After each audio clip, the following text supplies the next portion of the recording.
There is a great deal of misunderstanding around what happens to your pension fund should you resign after the implementation of the Two-Pot retirement system. This is leading to panic, and people are even considering resigning before the 1st September to access their pensions. This is completely unnecessary, so please watch this video. The most important point to remember is that benefits earned up to the 31st of August 2024 do not form part of the new Two-Pot system. The Two-Pot retirement system only affects benefits earned from the 1st of September 2024. All benefits earned until the 31st of August will be allocated to the vested pot, which is based on your period of service up to that date. These years of service will be called your vested service. The only portion of your vested service that will be affected is the seed capital, which is 10% of the value of your pension up to 30,000 Rand, which will be transferred from your vested pot to the savings pot on the 1st of September. We have covered this in the previous video. Now, back to the main point, which is that if you were to resign from the GEPF after the 1st of September, you would still be able to withdraw the value of your vested pot. This will be based on years of service until the 31st of August and will grow in value each year based on both your salary increases and actuarial factors. So let's look at an example to understand how the resignation benefits would be paid out if you resigned a year after the implementation of the Two-Pot retirement system. We will also unpack the tax consequences. A member resigns on the 1st of September 2025, a year after the implementation of the Two-Pot system. Let's assume that on the 31st of August 2024, the member had 15 years of pensionable service. Now the member has earned a further 1 year of service by the 1st of September 2025. This additional year of service has been divided with 2/3 allocated to the retirement pot and 1/3 to the savings pot.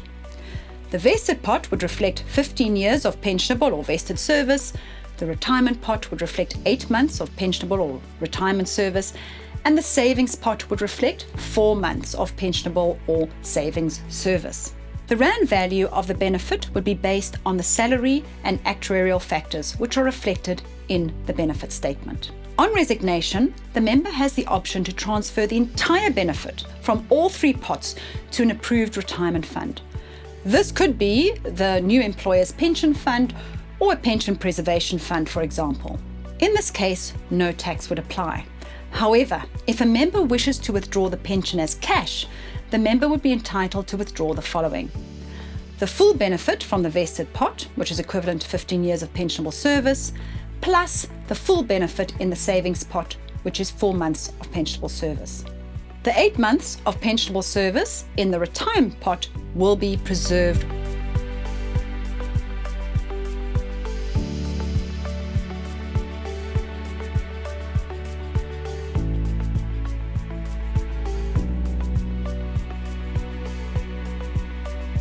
Now onto the tax consequences.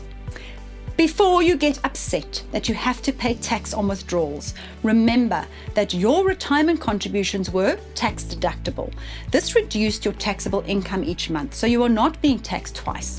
SARS is not going to allow people a tax deduction and then not tax them on withdrawals. Otherwise, that would be creating a loophole allowing people to avoid tax.